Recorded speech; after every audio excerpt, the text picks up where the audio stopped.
They tossed her into the stormy sea like a broken doll, calling her a witch, but the Duke would not let her die alone. He dove into the coldest ocean, risking everything to pull her from certain death. Would he make it in time? Hello, lovely. If you're enjoying this romantic tale, I'd be so grateful for a like or a subscribe. It helps me bring you more stories of love, longing, and history. And if you're up for it, tell me in the comments where you're watching from. I read every note, and it always brings a smile to my face. Chapter 1. The Accusation. The storm had been raging for 3 days. Isolde Rivington pressed herself against the rough wooden wall of the cargo hold, her fingers gripping the edge of a crate as the Northern Star pitched violently to starboard. Around her, the crew huddled in small groups, their voices low and urgent beneath the howl of wind and the groan of timbers. Late October in the North Sea was unforgiving, but this storm felt personal, as if the very ocean had turned against them. "It's her," someone muttered.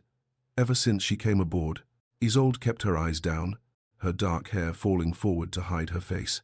3 weeks. She had managed 3 weeks of near invisibility on this voyage from London to Inverness, keeping to herself, speaking to no one, drawing no attention. 3 weeks of hope that she might finally reach the Scottish Highlands, might finally disappear into some remote village where no one knew her name or her history. 3 weeks, and now it was all collapsing. "The provisions went bad the day after we left London," a sailor continued, his voice rising. "And the rigging good rope don't just snap like that. Not without cause. Tom Fletcher's burning with fever," another added, raving about ice in his blood. "Ain't natural." First Mate William Garrett stood near the hold's entrance, his weathered face tight with discomfort. He was a man of 40, with the kind of steady presence that came from decades at sea. His hands, calloused and scarred, gripped the doorframe as the ship rolled again. Isolde had noticed him watching her during the voyage, not with suspicion like the others, but with something closer to concern. He had a daughter, she'd overheard, back in Portsmouth. Perhaps that's what she saw in his eyes now, the instinct to protect, warring with the instinct to survive. But fear was winning. Even in Garrett, fear was winning. The smell of smoke filled Isolde's nostrils suddenly, though there was no fire in the hold. A memory, visceral and unwanted, dragged her back 16 years. The town square, the stake, her mother's hair, dark like Isolde's own, catching the first flames. She had been 12 years old, small for her age, held back by neighbors who'd known her since birth. Her mother had turned her head, just once, their eyes meeting across the crowd, and in that final moment, Margaret Rivington had smiled a small, sad smile that said everything words could not. "Hide what you are, my darling. The world is not ready for you." Her mother had never spoken those words aloud, but Isolde had heard them nonetheless, had felt them in her bones, had carried them like a stone in her chest for 16 years, because it should have been Isolde at that stake. It was Isolde who had frozen their neighbor's well in a fit of childish anger. January of 1827, after the man had kicked their dog, 20 feet down, frozen solid in the middle of winter. Impossible. Unnatural. The neighbor had known someone was responsible. He'd accused Margaret, the midwife, the woman who knew herbs and old remedies. And when 8-year-old Isolde had tried to confess, her mother had stopped her with a hand over her mouth and eyes that said, "I will not let them burn you." So Margaret Rivington had died for her daughter's sin, and Isolde had learned to hide. The cargo hold door slammed open, admitting a gust of salt spray and Captain Aldrich himself. He was a tall man, gaunt, with eyes that seemed to look through rather than at the world. Isolde had learned his story in whispers, his wife and infant daughter, dead in childbirth, 15 years ago during a storm much like this one. A passenger woman had begged him to turn back to shore, and he'd refused. Cargo was time-sensitive.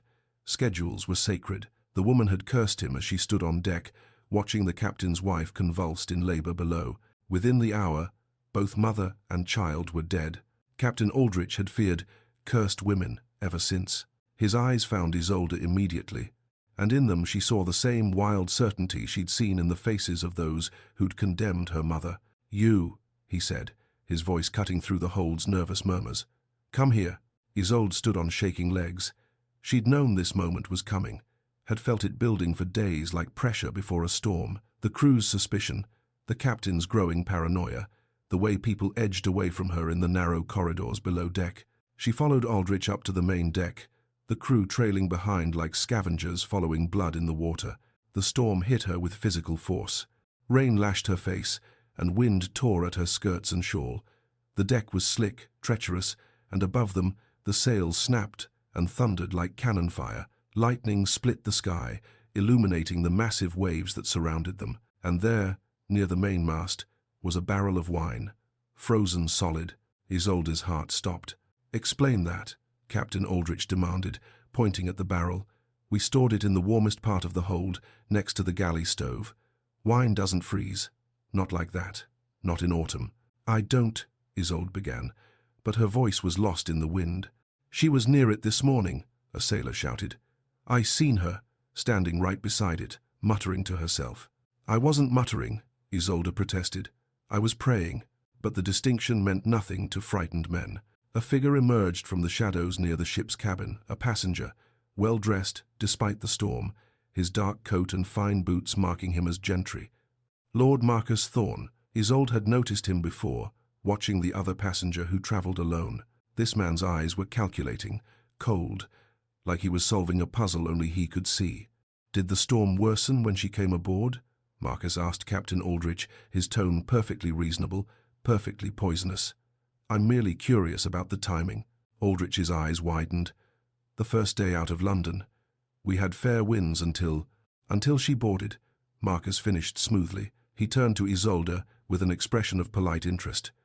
"Has anyone touched your belongings, miss? Examined them for unusual items?" "I have nothing unusual," Isolde said, her voice steadier now, anger beginning to burn through fear. "I'm a seamstress, travelling to find work. That's all." "A seamstress," Marcus repeated, as if the word itself was suspicious. "Travelling alone, to the remote highlands. How very enterprising." Another figure stood apart from the gathering crowd, a man who'd been keeping to himself throughout the voyage. He called himself Edward Moore, but there was something about him that spoke of better breeding than the name suggested. His clothes were too fine, too well-tailored, despite their deliberate plainness. His posture too straight. His speech, the few times Isolde had overheard it, too educated. Now he watched the scene unfolding with troubled eyes. Isolde saw recognition in his face, not of her, but of the moment itself. The mob forming, the scapegoat chosen, the terrible momentum of fear seeking an outlet. "Captain Aldrich," First Mate Garrett said, his voice measured, "we've no proof of wrongdoing. Strange weather and spoiled provisions, these are the hazards of sea travel. We cannot blame—" "Tom Fletcher is dying," someone shouted from the back. "Dying of unnatural fever. What more proof do we need?" The crowd's energy shifted, darkened. Isolde felt it like a change in temperature. She'd felt this before the moment a group of individuals became a mob, united by fear and the need for simple answers to complex problems. "Please," she said, hating the desperation in her voice. "I've done nothing. I'm no witch. I'm just—" But her terror was rising, and with it, something else. Something she'd spent 16 years suppressing, pushing down, denying. The cold that lived in her bones, the frost that answered to her fear like a faithful dog to its master. The ship's lanterns, 6 of them, hanging from the rigging and masts, suddenly flared bright as miniature suns. The crew cried out, shielding their eyes. And when the light died back to normal, frost was spreading across the deck where Isolde stood. Not just a little frost, not just a touch of ice, but a spreading pattern of white crystals that crept outward from her feet, like roots, beautiful and terrible and absolutely impossible to deny. The silence that followed was worse than the shouting had been. Captain Aldrich's face drained of colour. The crew members backed away, some making signs against evil. First Mate Garrett looked at Isolde with something like grief in his eyes, but he said nothing, did nothing. Only Marcus Thorne seemed unsurprised. He watched with detached interest, then shifted his gaze to the man who called himself Edward Moore. Watching, waiting. Captain Aldrich's voice, when it came, was hollow, final. "Throw the witch overboard." The words hung in the storm-torn air. Isolde felt hands grab her arms, rough, frightened hands that held her like she might explode at any moment. She wanted to fight, to scream, to unleash the full force of what she was and freeze them all where they stood. But she was her mother's daughter, and her mother had taught her that the world was not ready. So Isolde did not resist as they dragged her toward the ship's rail, toward the black and churning sea below. She looked once at First Mate Garrett, hoping for intervention, for mercy. He looked away. She looked at the man called Edward Moore, this stranger who watched with anguish in his eyes, and as they lifted her to throw her into the freezing North Sea, Isolde saw Lord Marcus Thorne lean close to the stranger and whisper something. Saw the stranger's eyes widen with recognition and anger. Saw Marcus smile, cold and satisfied, as if a game he'd been playing had just reached its critical move. Then Isolde was falling, and the ocean rose up to meet her, and the last thing she heard before the water closed over her head was Captain Aldrich's voice, shaking but certain. "May the sea take what the land will not suffer to live." The cold was absolute, final, and in her terror, Isolde felt her powers answer, felt the temperature around her plummet, felt ice beginning to form even in the salt water, felt herself becoming the storm she'd always feared she was. And somewhere above, on the deck of the Northern Star, two men stood at the rail. One watched with calculating satisfaction, the other, without thinking, without hesitation, without any concern for his own survival, dove into the freezing sea after her. Chapter 2. The Plunge. Edmund Westmore, though he'd been calling himself Edward Moore for 3 years, stood frozen at the rail as rough hands dragged Isolde toward her death. He should look away. He should return to his cabin, maintain his anonymity, protect the carefully constructed shield of ordinariness he'd built around himself. He'd boarded the Northern Star specifically to disappear, to become no one, to escape the suffocating judgment of English society. But he couldn't move, couldn't breathe, couldn't look away from the terror in her eyes as she searched the crowd for mercy that would not come. Her gaze found First Mate Garrett, the weathered sailor's face twisted with shame, but he turned his head, unable to meet her silent plea. Cowardice, Edmund recognized, the same cowardice that had frozen him in place 3 years ago while his brother fell. Lord Marcus Thorne stood near the mainmast, perfectly dry despite the storm, watching the scene unfold with the detached interest of a man observing a theatrical performance. His eyes shifted to Edmund, and something flickered in them, anticipation, perhaps, or challenge. "Don't," those eyes seemed to say. "Don't be the fool you've always been." The crew lifted Isolde. She was small, light, easily handled. She didn't fight them. That was somehow worse than if she'd struggled. She'd simply accepted her fate, the way people did when the world had beaten them down too many times. Edmund's mind conjured another moment. Another person held aloft, though by a horse rather than men. The 23rd of March, 1840, a hunting party in Derbyshire, the kind of mindless entertainment that young men of privilege engaged in to fill their empty days. Thomas had been 22, golden-haired and laughing, full of the easy charm that had always come so naturally to him. Edmund, at 25, had already been Duke of Thornfield for a year, already crushed under the weight of responsibility their father's death had bestowed. Thomas had no such burden. Thomas was free. "Watch this, Edmund," his brother had called out, grinning as he urged his horse toward the stone fence. Too high. Edmund had known immediately it was too high. The other men had already refused the jump. But Edmund's university friends were watching, wealthy young men who'd known the brothers since childhood, and Edmund, tired of being the responsible one, the serious one, had said nothing, had perhaps even smiled, had let his brother chase glory for the entertainment of fools. The horse had refused at the last moment. Thomas had gone over alone. The crack of his brother's neck breaking had been sickeningly clear in the spring air. Edmund had reached him within seconds, but seconds were too long. Thomas lay twisted on the ground, blood trickling from his mouth, his eyes already glassing over, but he'd seen Edmund, had smiled with those bloody lips. "Not your fault, Edmund," Thomas had whispered. "Don't blame yourself. Promise me." Edmund had promised, had lied to his dying brother. Now, aboard the Northern Star, they threw Isolde overboard. Edmund saw Thomas's face in hers as she fell, saw that terrible moment of acceptance, of resignation to death, saw the opportunity to act vanish in the space of a heartbeat while he stood paralyzed by indecision. Not again, not again. "No!" Edmund shouted, lunging forward. Marcus's voice cut through the storm. "Westmore, don't be a fool." The name hung in the air like an accusation. Several crew members' heads snapped toward Edmund, recognition dawning, but Edmund was already moving, already climbing the rain-slick rail, already diving. The October North Sea hit him like a physical blow, 40 degrees at most. The cold drove the air from his lungs instantly, completely. His heavy wool coat, soaked through in seconds, became an anchor, dragging him down. Salt water burned his eyes, his nose, his throat. The storm-churned waves tossed him like a child's toy, but he forced his eyes open despite the sting, forced his legs to kick despite the cold stealing the strength from his muscles, forced himself downward, into the black water, searching. There, a pale shape sinking below him, dark hair spreading like ink through the water. Her eyes were open, staring at nothing, her body limp and unresisting as the sea claimed her. Edmund kicked harder, his lungs screaming for air. His coat dragged at him with every movement. His boots felt like iron weights. The distance between them seemed impossible, but he reached, stretched, his fingers straining. His hand closed around her wrist. Her skin was ice cold, colder even than the sea around them. For a moment Edmund wondered if she was already dead, if he dove into freezing water for a corpse. But there was no time for such thoughts. His vision was darkening at the edges, his lungs burning with the need to breathe. He kicked toward the surface, dragging Isolde's dead weight with him. The storm above churned the water into chaos. Which way was up? The darkness was absolute, disorienting. Edmund's heart hammered against his ribs, panic rising. Then light, a flash of lightning penetrating the water. Edmund followed it, kicked with everything he had, his free arm pulling at the water, while his other hand maintained its death grip on Isolde's wrist.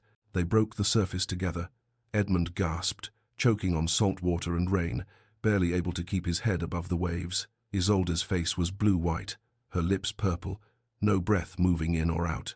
He hooked his arm around her chest, trying to keep her head above water, but the current was pulling them away from the ship. His coat was drowning him. His muscles were failing. He was going to die here. They both were. "Rope!" A voice from the ship, First Mate Garrett's voice, rough with something like anguish. "Throw the rope, you fools! I'll not have 2 deaths on my conscience today." The captain said, someone began. Damn what the captain said. Throw the bloody rope. Something splashed into the water 3 feet to Edmund's left. He kicked toward it, his movements clumsy, desperate. His fingers, numb with cold, fumbled for the rope. Once, twice, finally caught it. He wrapped it around his wrist, unable to grip properly, and held Isolde against him with his other arm. "Pull!" he tried to shout, but it came out as a croak. They pulled. The ascent was agony. Edmund's shoulders felt like they were being torn from their sockets. The rope cut into his wrist. Isolde's weight dragged at him, and twice he nearly lost his grip on her. The ship's hull loomed above them, dark and massive, and for a moment Edmund was certain they'd be crushed against it. But hands reached down, many hands now, fear overcome by the simple human instinct to save life. They grabbed Edmund's coat, his arms, finally Isolde herself. Someone hauled her aboard first, then Edmund, who collapsed on the deck like a landed fish, coughing seawater and gasping. His vision swam. Faces appeared above him, distorted by rain and his own disorientation. Someone was shouting. The deck tilted violently, and Edmund slid several feet before hands caught him. "Your nobility," Captain Aldrich's voice, hollow with shock. Edmund managed to focus on the captain's face. The man stared down at him with an expression of dawning horror, not at the near drowning, but at the realization of what he'd done. "Duke Edmund Westmore of Thornfield." Marcus, Thorn's smooth voice cut through the chaos. He stood over Edmund, somehow still immaculate despite the storm. "My old friend has always been impulsive." Friend, the word was a mockery. They'd been friends once, perhaps, before Thomas died, before everything ended. Edmund tried to speak, but his teeth were chattering too violently. His entire body shook with cold so profound it felt like violence. His lips, he knew without seeing, must be as blue as Isolde's. Isolde. Edmund forced himself to turn his head. She lay a few feet away, utterly still. Her skin was the color of snow. Her sodden dress clung to her motionless frame. No breath moved her chest. No life showed in her open, staring eyes. "She's dead," someone whispered. "No." First Mate Garrett knelt beside her, his weathered hands on her chest. He pressed down, again, the rhythm steady. "Come on, girl. Come on." Edmund tried to crawl toward her. His arms wouldn't support his weight. He collapsed back to the deck, helpless, watching Garrett work. "Press, press, press." "It's no use," Captain Aldrich said quietly. "She's gone, and we've nearly lost a Duke in the bargain. Get them both below. Get them warm." "No use?" Garrett's voice cracked. "I stood silent while you threw her overboard. I'll not stand silent while she dies." He bent, placing his mouth over hers, breathing for her. Then back to the chest compressions. Press, press, press, breathe, press, press, press, press. Edmund's vision darkened again. The cold was inside him now, in his bones, in his blood. He was dimly aware of Marcus crouching beside him. "You just couldn't help yourself, could you?" Marcus said softly, his voice almost gentle, almost sad. "Always the hero, even when heroism costs everything." Edmund wanted to answer, to defend himself, but his consciousness was slipping away. The last thing he heard before the darkness took him was a sound, a gasping, choking sound. Isolde, coughing up seawater. Isolde, alive. And then nothing. Chapter 3. Breathing again. Edmund woke to the creak of timber and the acrid smell of wet wool. His head pounded, his lungs burned with each breath. Every muscle in his body screamed protest as he tried to move, and the cold was still inside him, deep in his bones, as if the North Sea had followed him out of the water. He forced his eyes open. His cabin. Somehow, he was in his private quarters, the only exclusive accommodations the Northern Star offered. His wealth, even traveling under a false name, had purchased this small luxury. Now, it might be the difference between life and death. For her more than for him. Isolde lay on his narrow bed, buried under what appeared to be every blanket on the ship. Her face was still too pale, her lips still tinged with blue, but her chest rose and fell with shallow, fragile breaths. Alive, barely, but alive. First Marty Garrett stood near the small iron stove, feeding it coal with methodical efficiency. The older man's face was drawn, exhausted, his hands shaking slightly as he worked. "You carried us both down?" Edmund's voice came out as a croak. Garrett didn't turn. "Aye." Crew was too stunned to do much but stand and gape. A duke aboard ship, diving after a condemned woman. They didn't know whether to help or hide. He paused, finally looking at Edmund. "I have a daughter her age, back in Portsmouth. Sarah. She's 24, works in a dress shop." His weathered face tightened. "I pray if she were ever in such straits, someone would do the same for her. I pray I'd have the courage you showed." "It wasn't courage," Edmund said, pushing himself upright despite his body's protests. It was courage," Garrett interrupted firmly. "Whatever drove you to it, Your Grace, it was courage." He moved to Isolde's side, checking her breathing with a practiced hand. Her clothes were soaked through, freezing. "I helped remove them clinical-like, proper. Every blanket in your cabin is on her now, and I've heated bricks from the galley." Edmund saw them then, wrapped in cloth and tucked around Isolde's motionless form. "The crew?" Edmund asked. "Restless, frightened. Captain Aldrich is in his quarters, drinking himself senseless, I'd wager. They don't know what to make of any of this." Garrett moved toward the door. "I need to manage them before fear turns to violence again. Can you tend to her?" Edmund looked at his own hands. They trembled with cold and exhaustion, the fingers stiff and aching. But he nodded. Yes. After Garrett left, the silence of the cabin was broken only by the storm's fading howl and Isolde's shallow breathing. Edmund changed out of his sodden shirt with clumsy movements, but kept his damp trousers on. Propriety demanded some barrier between them, even in crisis. He pulled a chair close to the bed and began the work of warming her, her arms first, rubbing circulation back into the ice-cold flesh. Her hands were small, calloused from seamstress work, the nails short and practical. Edmund worked each finger individually, trying to force blood back into the extremities. Then her legs, her feet, always maintaining the blankets over her torso for modesty. He replaced the cooling bricks with fresh ones from the stove, forced a few drops of warm water between her blue lips, though most dribbled out again, adjusted the blankets, checked her breathing, started the process over. Hours blurred together. As Edmund worked, words began spilling from him, words he'd never spoken aloud, truths he'd buried for 3 years. "His name was Thomas," Edmund heard himself say. "My brother, younger by 3 years. Everyone loved him. I was the serious one, the responsible heir. Thomas was golden. Literally, his hair was like wheat in summer."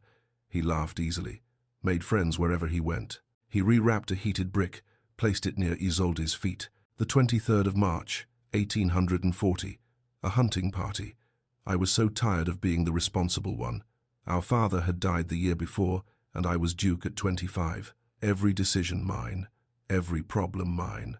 Thomas had none of that weight. He was free." Edmund's hands moved mechanically, rubbing warmth into Isolde's arms. My friends from university were there, wealthy idiots, all of us, taking jumps that were too high, drinking too much, behaving like boys instead of men. Thomas wanted to impress them, wanted to impress me. There was a stone fence, ancient, solid, nearly 5 feet high, too high for a safe jump. The words caught in Edmund's throat. He forced them out.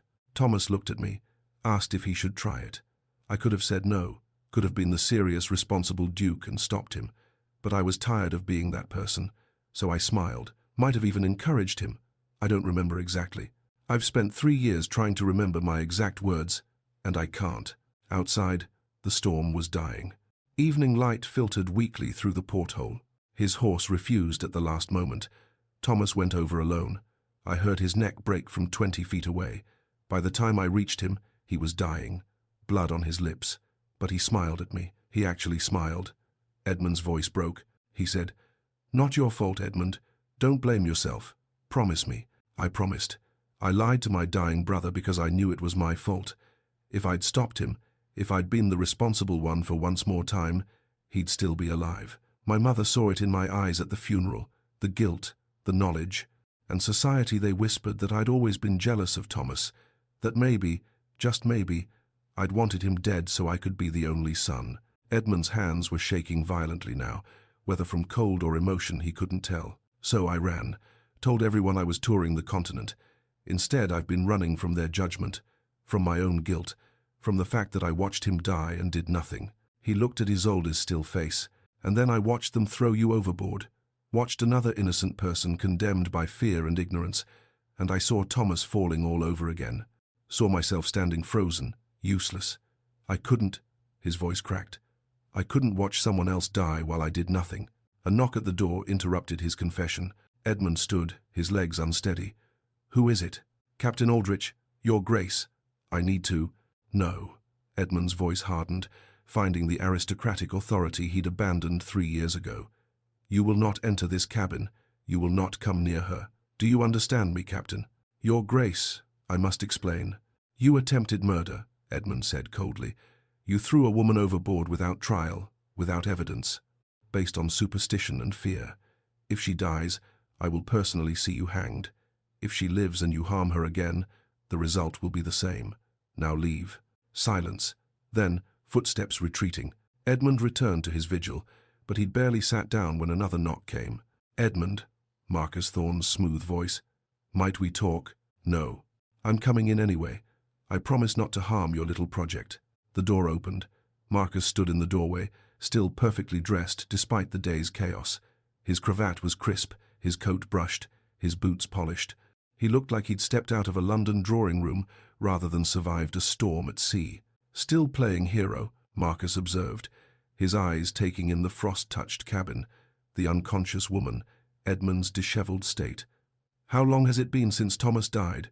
3 years, and you think saving this girl will absolve you of letting your brother fall?" Edmund stood, positioning himself between Marcus and the bed. "Get out." "Such hostility. We were friends once.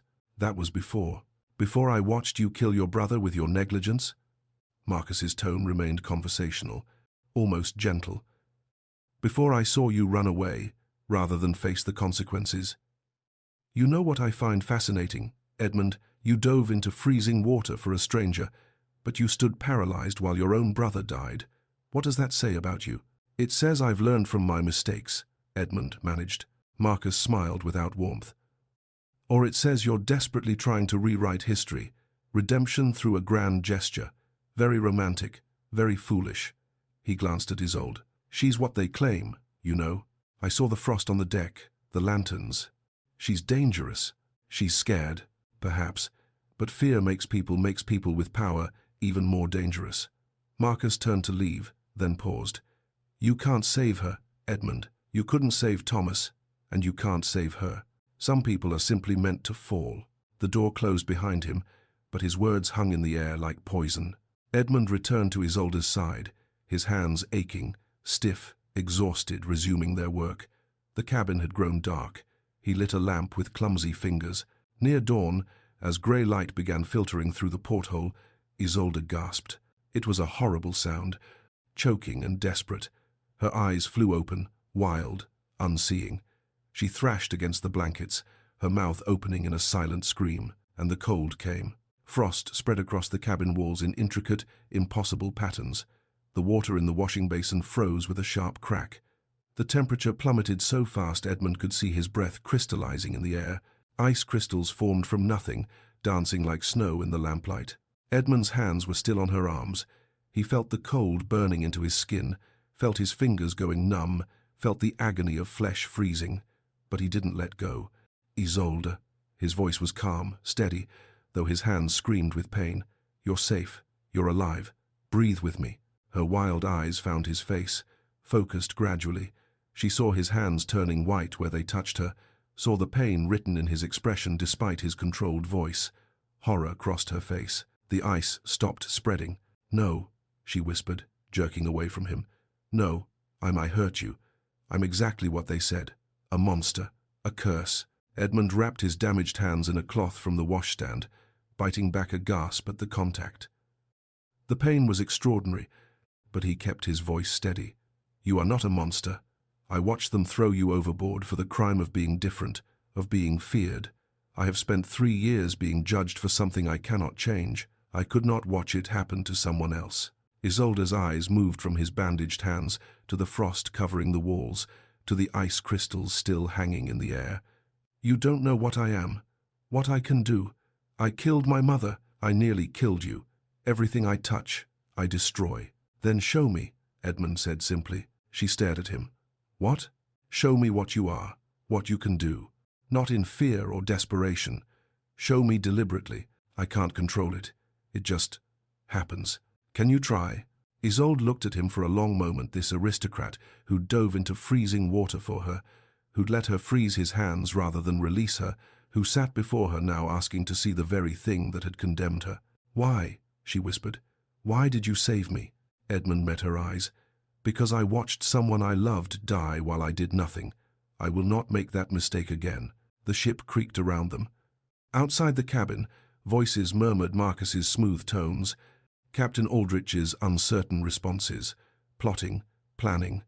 But inside this small space, 2 damaged people looked at each other and recognized something familiar. Isolde pulled the blankets closer, still shivering. Edmund remained in his chair, his frostbitten hands throbbing. Between them lay an uneasy truce, built on shared trauma and desperate hope. Neither knew if it would be enough. But for now, in this frost-touched cabin as dawn broke over the North Sea, it was all they had. Chapter 4. Secrets and Experiments. 3 days passed in the strange intimacy of shared confinement. The Northern Star continued its journey north toward Inverness, now only a week from port. The storm had broken the morning after Edmund's plunge into the sea, leaving behind clear skies and favorable winds. The crew worked with efficient silence, giving Edmund's cabin a wide berth. Superstition proved a more effective barrier than any lock. Inside, Isolde recovered her strength slowly. The color returned to her cheeks. Her breathing deepened, but the shadows under her eyes spoke of sleep, interrupted by nightmares of drowning, of burning, of all the ways the world had tried to destroy her. Edmund's hands told their own story of cost. The frostbite was severe. His fingers had turned an alarming mottled purple-white the first day, then darkened to an angry red. Now, bandaged carefully, they throbbed with constant pain. Simple tasks, buttoning his shirt, holding a cup, lifting a spoon, became exercises in frustration. His right hand was worse. 2 fingers remained stiff and largely numb. He never complained. But Isolde watched him struggle with a cup of tea that morning, watched his bandaged fingers fumble the handle 3 times before he managed to grip it, and guilt carved itself deeper into her chest. Let me help, she said quietly. I can manage. Edmund, she used his given name now, propriety abandoned somewhere in the depths of the North Sea. Please. He relented, allowing her to steady the cup while he drank. Their fingers brushed, and Isolde felt the heat of inflammation beneath his bandages. Infection, possibly. Another consequence of saving her life. The cabin door opened without warning. Marcus Thorne entered, impeccably dressed as always, carrying a slight smile that never reached his eyes. Good morning, he said pleasantly. I trust you're both recovering from your ordeal. Edmund set down his cup with deliberate care. We didn't invite you in. No, but isolation breeds morbidity. I thought you might appreciate news from the world beyond this cabin. Marcus settled himself on the room's single chair with the ease of a man in his own parlor. The crew is restless. Tom Fletcher died yesterday. The fever took him despite the ship's surgeon's best efforts. Isolde felt the words like a physical blow. Another death. Another reason for them to fear her. It wasn't her fault, Edmund said immediately. Wasn't it? Marcus's tone remained conversational. The crew certainly believes it was. They speak of curses and omens. Superstitious nonsense, of course, but superstition has led to worse outcomes than simple fear. He paused, studying them both. Your mother will be relieved you're alive, Edmund, at least until she learns you've taken up with a witch. That will be a different conversation entirely. Edmund's jaw tightened.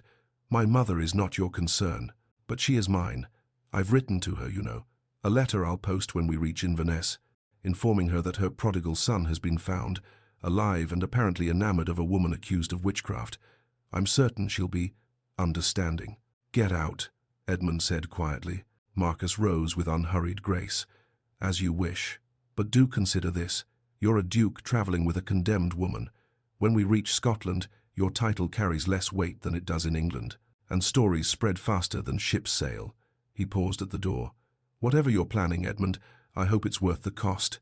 After he left, silence settled heavy between them. He knows something, Isolde said finally. About your brother, about what happened. Edmund nodded slowly. Marcus was there that day. He saw everything. He flexed his damaged hands, wincing. He has his own version of events, his own interpretation of my guilt. Isolde moved closer, kneeling beside where he sat on the edge of the bed. Tell me. All of it. So he did. The whole story this time, not the confession to an unconscious woman, but a conversation between two people learning to trust each other. He spoke of Thornfield Hall in Derbyshire, of rolling estates and ancestral responsibility, of Thomas's golden charm, his easy laughter, the way he lit up every room he entered. He was 22, Edmund said, his voice distant with memory. He looked up to me in a way that was both flattering and terrifying. I was the Duke, the responsible one. He wanted to prove himself worthy of that regard. So when my friends from university came for the hunting party, Thomas pushed himself, took risks he normally wouldn't. The fence, Isolde prompted gently. Stone, ancient, nearly 5 feet high. Too high for a safe jump, especially after the rain we'd had. The ground was soft, but Thomas was showing off for my friends. For me. Edmund's damaged hands clenched despite the pain. He looked at me before he tried it. I could have stopped him with a word, just one word. But I was tired of being the cautious one, the serious one, so I smiled. Might have even said something encouraging. I truly don't remember, and the horse refused. Thomas went over alone. The fall was bad. I knew it was bad immediately. By the time I reached him, Edmund's voice cracked. He was dying, blood on his lips, but he smiled at me. Actually smiled, and he said, "Don't blame yourself." Those were his last words to me. A gift, I suppose. Forgiveness I didn't deserve. Isolde took his bandaged hands carefully in hers. You blame yourself because he forgave you. Edmund looked at her sharply. If he had cursed you with his dying breath, Isolde continued, you could have fought against it, could have spent your life proving him wrong, showing the world you weren't the villain he named you.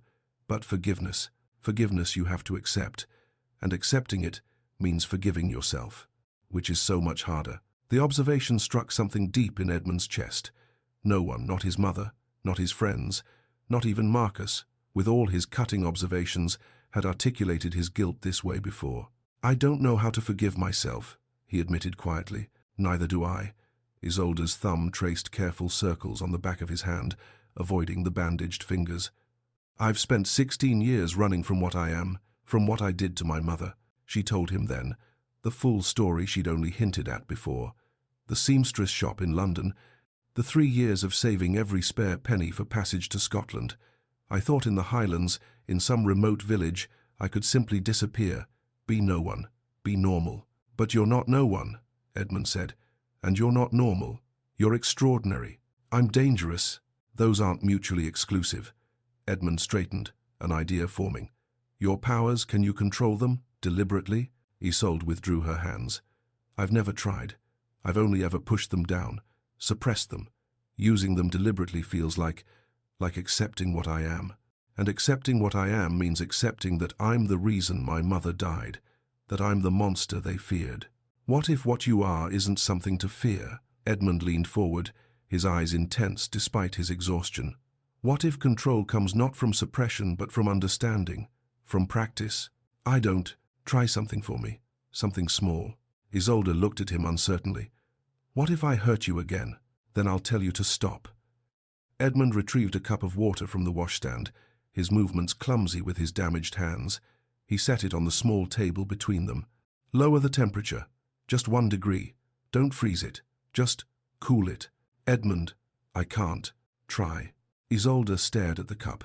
She'd spent 16 years avoiding her powers, pushing them down, pretending they didn't exist.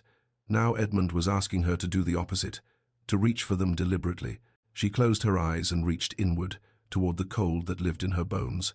It was always there, waiting, like a loyal dog eager to serve. The trick was not letting it overwhelm her, not letting it run wild.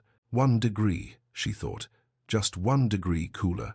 She felt the change, a subtle shift in the water's temperature, controlled and precise. When she opened her eyes, Edmund was testing the water with his finger. Cooler, he said, wonder in his voice, but not frozen. You did it. Isolde felt a surge of exhilaration, followed immediately by exhaustion. Even that small exercise had drained her. Over the next hours, they continued. Edmund proved a patient teacher, breaking down each exercise into manageable steps. Isolde created a small ice crystal in her palm, maintaining its shape for 30 seconds before her concentration broke and it melted. Success and failure in equal measure. Try this, Edmund said, positioning his bandaged hands near hers without touching. Draw heat from the air around us, but not from me. Can you sense the difference between the ambient temperature and the warmth of a living thing? Isolde tried. She reached for the cold, attempted to pull heat from the air itself. The temperature plummeted. Edmund gasped, jerking his hands away. Frost spread across the table between them. I'm sorry. Isolde pulled back immediately, horrified. I can't control it precisely enough. What if I'd frozen your hands worse? What if... Then we practice more, Edmund said firmly, though his hands were shaking. You succeeded with the cup. That proves control is possible. You just need time. They established a pattern, small exercises, frequent breaks.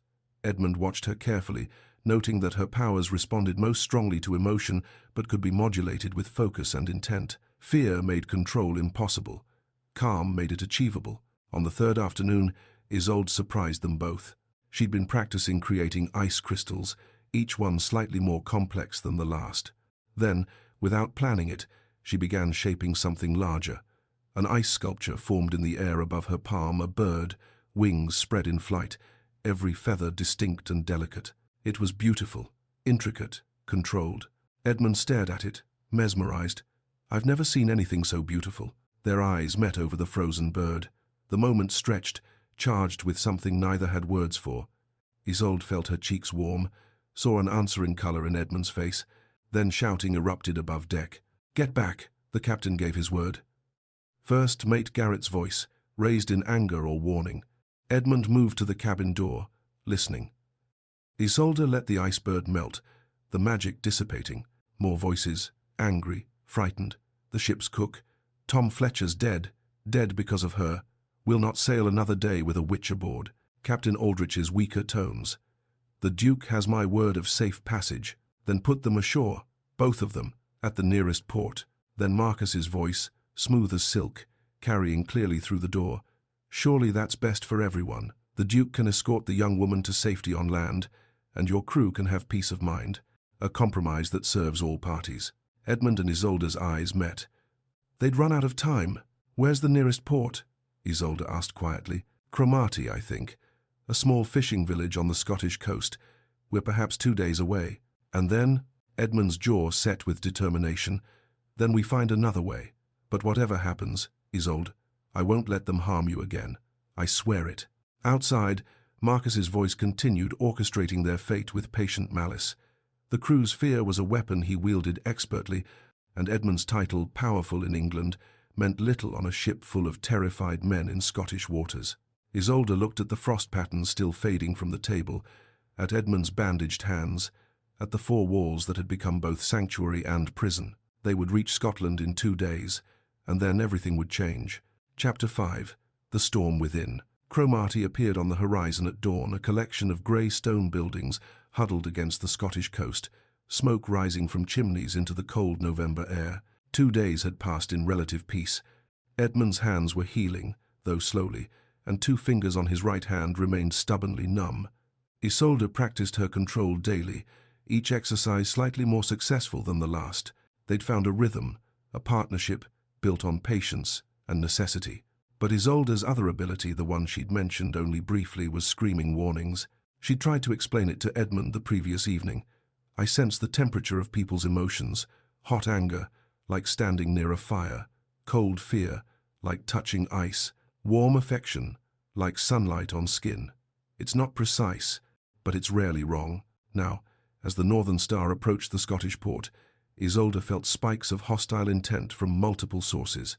Cold, calculating malice. Hot, desperate anger. The emotional temperature of the ship had shifted into dangerous territory.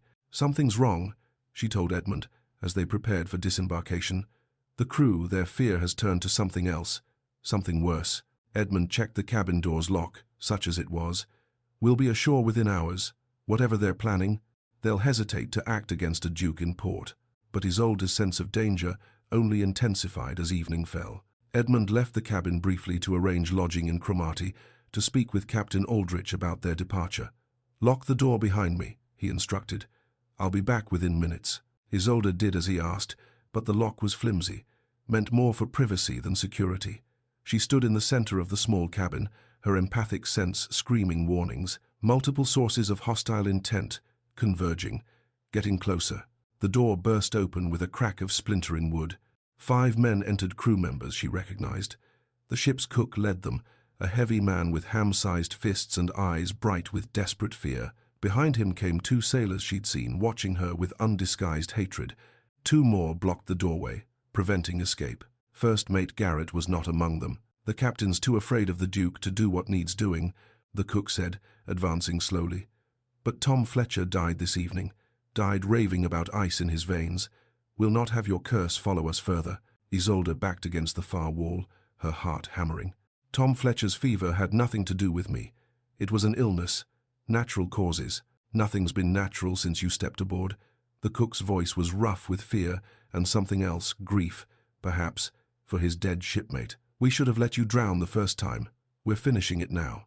Here in Scottish waters, where the Duke's English title means less, where your body might never wash ashore." Terror flooded Isolde's system. Not again. She couldn't drown again. Couldn't feel the water closing over her head, the cold stealing her breath. The cold. She reached for it instinctively, desperately. Ice formed between her and the advancing men, a barrier, a wall, crystallizing from the moisture in the air itself. The crew members stopped, their eyes widening. "Witch," one of them breathed, but the ice wasn't stable.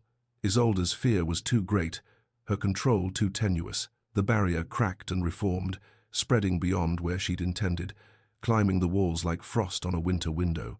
The door behind the men slammed open again. Edmund stood there, taking in the scene instantly. His eyes found Isolde, saw her terror, saw the unstable ice, saw the men advancing despite their fear. He attacked.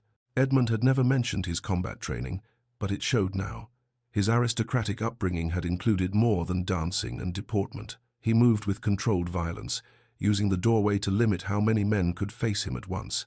His damaged hands slowed him, but desperation and righteous fury compensated. He fought to reach Isolde, and Isolde, watching him fight for her, felt her terror spike beyond control. The storm came. Wind tore through the cabin from nowhere, no natural source, no open windows, just air moving with impossible force. It shrieked like something alive, tearing at clothing and hair. Ice spread across every surface with terrifying speed, coating walls and floor and ceiling in thick layers. The temperature plummeted, 40 degrees in seconds, frost forming on beards and eyebrows. Objects began to lift in the swirling wind currents. The water basin, Edmund's spare coat, books and papers all floating in the maelstrom. Ice crystals filled the air like snow, making it nearly impossible to see. The crew members screamed, pressing toward the door. "Demon! Devil!" Unnatural. Their words were lost in the howl of wind. They fled, shoving past each other in their panic. But the storm didn't stop. Isolde stood at its center, eyes wide with horror, unable to control what she'd unleashed. Her powers fed on her fear, and her fear grew with each second of lost control. The feedback loop was vicious, unstoppable. She could feel the storm spreading beyond the cabin, affecting the entire ship. Ice forming on rigging, sails freezing and cracking, the vessel itself groaning under the supernatural assault. "I'm going to kill everyone aboard," she thought distantly. "I'm going to destroy the entire ship." Through the swirling ice and wind, she saw Edmund. He was fighting his way toward her, one agonizing step at a time. The wind cut at his face like knives. Ice formed on his clothing, weighing him down. The cold, the same cold that had damaged his hands before, was burning his exposed skin. "Edmund, no," she tried to shout. "Stay back." But he didn't stop, couldn't stop. He forced his way through the storm as if through deep water, his expression set with determination. When he reached her, he took her hands. Skin to skin, no hesitation. The cold bit into his still healing frostbite immediately. Isolde felt his pain as if it were her own through their connection.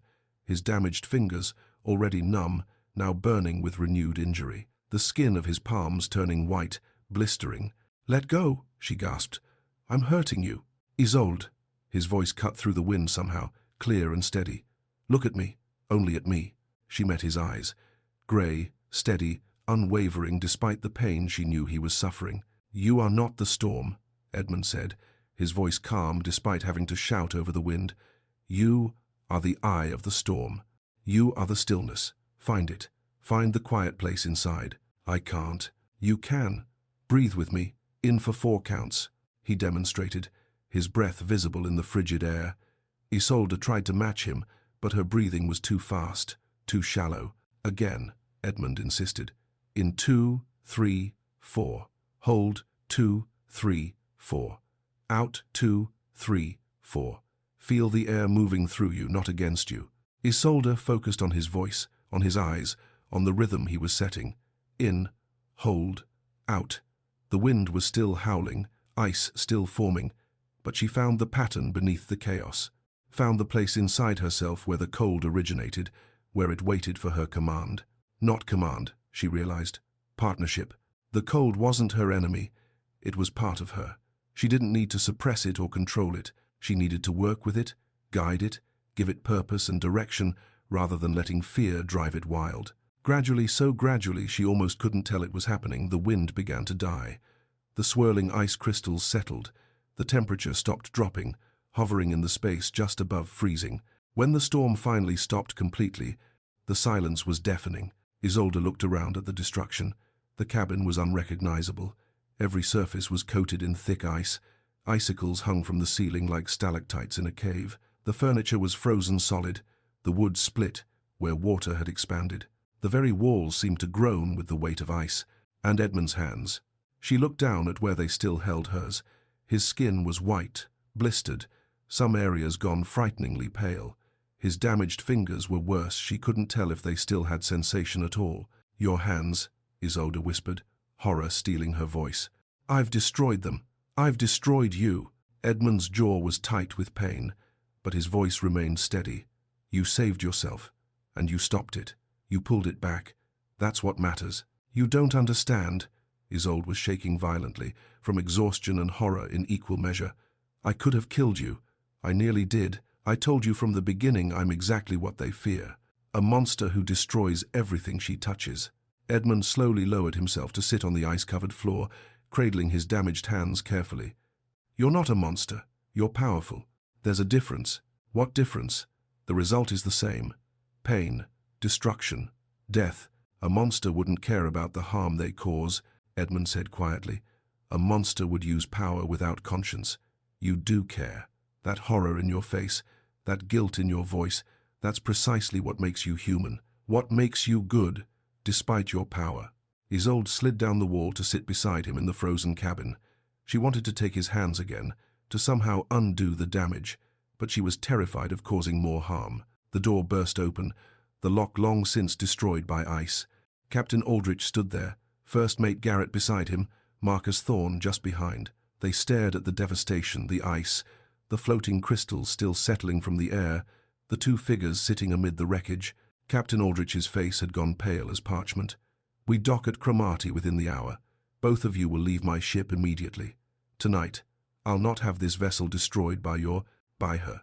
He seemed unable to finish the sentence. Marcus stepped forward, his expression carefully neutral, but something gleamed in his eyes. "Satisfaction, perhaps. Captain Aldrich, I'm sure the Duke will compensate you for damages. As for Miss Rivington, perhaps the authorities in Cromarty should be notified. I believe Scotland still prosecutes witchcraft in remote areas, for the safety of the community, you understand." First Mate Garrett spoke up, surprising everyone. "I'll testify it was self-defense. 5 men broke into the cabin with violent intent. I saw them planning it. I'll swear it before any magistrate." Marcus's eyes narrowed slightly at this complication, his careful plan encountering an unexpected obstacle, but his expression smoothed immediately. "How noble, Garrett, truly. Well, Edmund, it seems you've inspired loyalty. Pity loyalty won't protect her from what she is." "She acted in self-defense," Garrett repeated stubbornly. "The men attacked first, and she nearly destroyed the entire ship in response," Marcus said reasonably. "Intent matters less than capability. She's dangerous. That's simply fact." Captain Aldrich seemed to shake himself from his stupor. "Garrett, see them off the ship the moment we dock. Get them ashore with whatever belongings they have. I want them gone." The 3 men withdrew, leaving Edmund and Isolde alone in the frozen cabin. "Can you stand?" Edmund asked quietly. Isolde nodded, though she felt hollowed out, exhausted beyond anything she'd experienced before. Using her powers on that scale had drained something essential from her. They gathered their few belongings in silence. Edmund's hands shook as he tried to pack his spare clothing, the simple task nearly impossible with his damaged fingers. Isolde helped him, guilt a constant weight in her chest. Above deck, they could hear the crew's voices, excited, frightened, spreading wild stories. Words like demon and devil and unnatural storm carried clearly through the frozen cabin walls. Through the porthole, Cromarty was visible now, lights twinkling in the evening darkness. A small fishing village that probably saw few strangers, especially in November. Their arrival would not be quiet. The crew would talk. Marcus had already sent letters ahead. Edmund wrapped his damaged hands carefully in clean bandages, his face tight with pain he wouldn't voice. Isolde watched him, this man who dove into freezing water for her, who'd let her freeze his hands twice rather than abandon her, who'd walked into the heart of a supernatural storm because she needed him. "I'm sorry," she whispered. Edmund looked up, meeting her eyes. "Don't be. I made my choice. I'd make it again. Even knowing what it would cost. Especially knowing what it would cost." First Mate Garrett appeared in the doorway, his weathered face troubled. "We're docking. I'll escort you ashore. Captain's arranged for you to stay at the Crossed Anchors. It's the only inn." The innkeeper. He hesitated. "She's been told you're coming. The crew's been talking. It won't be a warm welcome." They followed him up to the deck. The November air felt warm after the frozen cabin, though it was barely above freezing. The crew members parted before them like a sea, none willing to come close. Eyes followed Isolde with naked fear and hatred. The Northern Star bumped against Cromarty's single dock. Beyond, the village waited grey, unwelcoming, already suspicious. Edmund stood beside Isolde at the rail, his bandaged hands useless at his sides. "Whatever happens," he said quietly, "we face it together." Isolde looked at him, this aristocrat who'd sacrificed everything for a stranger, who'd become something more than a stranger in the past week. "Together," she agreed. But as they stepped onto Scottish soil, she felt the emotional temperature of the village. Cold fear, hot suspicion, and underneath it all, something darker, something that promised their troubles were only beginning. Chapter 6. Cromarty's Cold Welcome. The village of Cromarty huddled against the Scottish coast like something trying to hide from the wind. Stone buildings with slate roofs, fishing boats pulled up on the shore, nets hanging to dry in the November cold. As Edmund and Isolde walked down the gangplank, weather-worn villagers stopped their work to stare. Word had already spread. Isolde felt it immediately through her empathic sense, waves of cold fear and hot suspicion radiating from every direction. Somehow, despite the Northern Star only just docking, whispers had reached the village. Marcus's letters, sent ahead from a previous port, had done their work well. A woman pulling a cart of fish saw them approaching and quickly turned down a side street. Doors closed as they passed. A mother grabbed her child's hand and pulled the boy inside, the door slamming shut. An old man spat on the ground as Isolde walked by, making a sign against evil with his gnarled fingers. "Keep walking," Edmund murmured, though his face was tight with pain and exhaustion.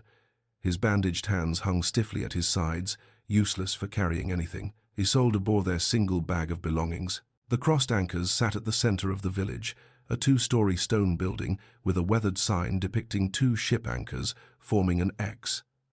Smoke rose from its chimney, promising warmth, but the windows were dark and unwelcoming.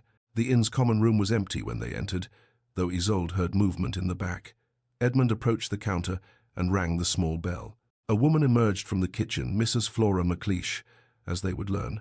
She was perhaps 50, with iron-grey hair pulled back severely and a face that looked like it had forgotten how to smile. Her eyes swept over them, lingering on Edmund's obvious quality despite his disheveled state, then moving to Isolde with immediate suspicion. "We need lodging," Edmund said.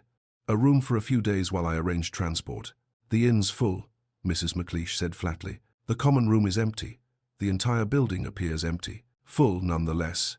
Her tone brooked no argument. Edmund placed his hands carefully on the counter, the bandages stark white against the dark wood. "Madam, I am Duke Edmund Westmore of Thornfield. I have travelled a difficult journey and require—" "I know who you are," Mrs. McLeish interrupted. "Word came ahead, a duke travelling with a witch. I'll not have her kind under my roof." Isolde felt the words like a physical blow, but she'd heard worse, expected worse. She turned toward the door. "Edmund, it's fine. We'll find somewhere else." "There is nowhere else," Mrs. McLeish said, not unkindly. "Not in Cromarty. Not for her." Edmund reached into his coat with clumsy bandaged fingers and withdrew his money purse. He counted out coins slowly, his damaged hands making even this simple task difficult, and placed £10 on the counter, a small fortune for a village inn, enough to feed a family for months. 3 days, he said quietly. "That is all we need. Shelter while I arrange transport north. We'll cause no trouble. We'll barely leave the room. You have my word as a gentleman, and my bond as a peer of the realm." Mrs. McLeish stared at the money. Her eyes moved to Edmund's bandaged hands, to the obvious pain he was trying to hide, then to Isolde, who stood silent, expecting nothing, hoping for nothing. Something shifted in the innkeeper's severe face. 3 days, she said finally, "not a moment more, and if anything unnatural occurs, you're out immediately. I don't care if you're a duke or the king himself." "Understood," Edmund said. "Mrs." McLeish swept the coins into her apron and produced a key. "Upstairs, last door on the left. It's small." Small was generous. The room was barely large enough for a narrow bed and a washstand. A single small window looked out over the village square. The walls were bare stone, the floor rough wood, but it was warm, private, and infinitely better than the frozen cabin they'd left behind. Edmund immediately moved toward the floor. "You take the bed." "Edmund, you're injured. You need, I insist." His tone left no room for argument. Isolde was too exhausted to fight. She sank onto the bed, every muscle in her body aching with the aftermath of the storm she'd unleashed. Using her powers on that scale had drained something essential from her. As evening darkened the window, Isolde insisted on tending Edmund's hands. He'd been stoic about the pain, but she could see it in the tightness around his eyes, the careful way he moved. "Let me see," she said gently. Edmund sat on the edge of the bed, extending his hands. Isolde unwrapped the bandages slowly, revealing the damage beneath. It was worse than she'd feared. The frostbite had progressed angry red skin, white patches that looked waxy and dead, blistering where the skin had frozen and thawed too many times. 2 fingers on his right hand were discolored, a sickly grey purple that suggested permanent damage. "They might not regain full function," Edmund said quietly, seeing her expression. "The ship's surgeon said as much before we left." Guilt carved itself deeper into Isolde's chest. "This is my fault. All of it. This is the result of my choices," Edmund corrected. "Choices I'd make again." Isolde cleaned the wounds carefully with water from the washstand, applied the salve the surgeon had provided, wrapped them in fresh bandages. As she worked, words began spilling from her, words she'd never spoken aloud to anyone. "I was 8 years old when I froze our neighbor's well. January 1827. The middle of winter, but even so 20 feet down, frozen solid. Impossible by any natural means. Edmund listened in silence as she continued. Our neighbor, Mr. Blackwell, had kicked our dog, just kicked him for barking. I was so angry, so furious at the cruelty. I didn't mean to use my powers, didn't even know I had them, really. But that night, I dreamed of cold, of ice, of that well freezing from top to bottom. Isolde's hands trembled as she tied off the bandage. In the morning, Mr. Blackwell came to our door, shouting. His well was frozen. His family had no water, and he knew that someone had done it. He suspected my mother. People always suspect the women who know herbs and healing, the midwives and wise women. When the magistrate came to arrest her, I tried to confess. 8 years old, and I tried to tell them it was me, that my mother had nothing to do with it. But she stopped me, put her hand over my mouth and said, "They'll burn you, my darling. You're a child. I've lived my life." Isolde's voice broke. So I stayed silent, watched them take her away, watched them build the stake in the town square.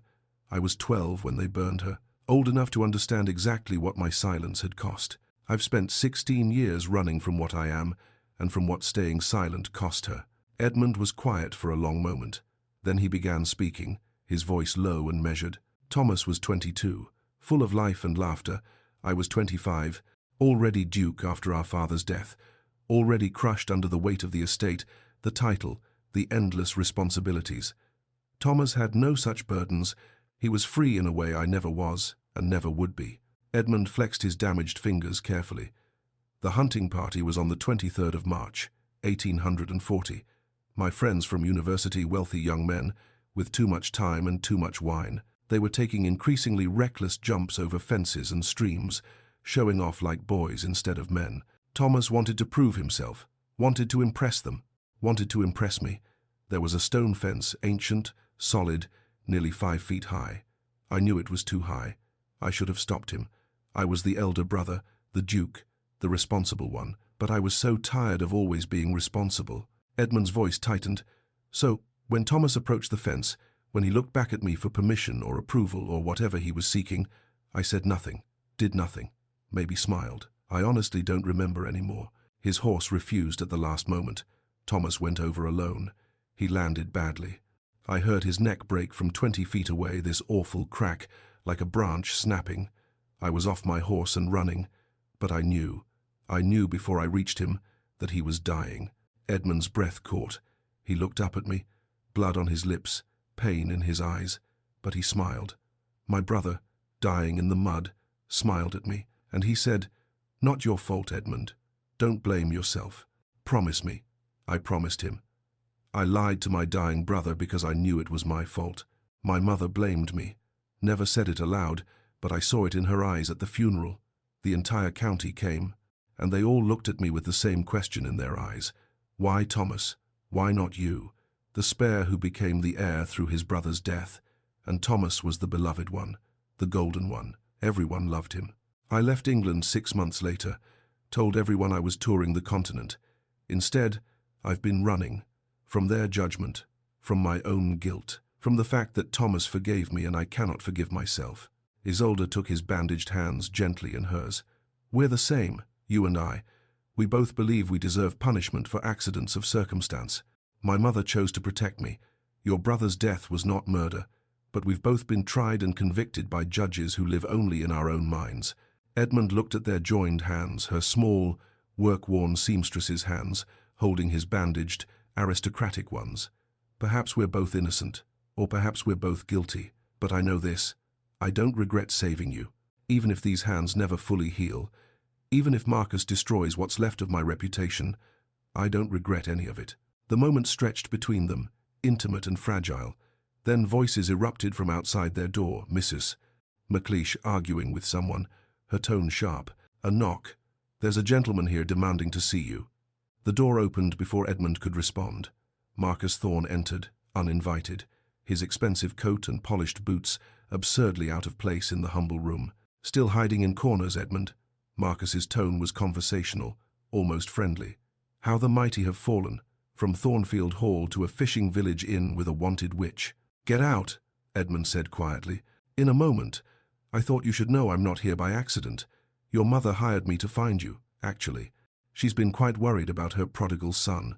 Hired me nearly a year ago to track you down. Marcus settled himself against the washstand as if he owned the room.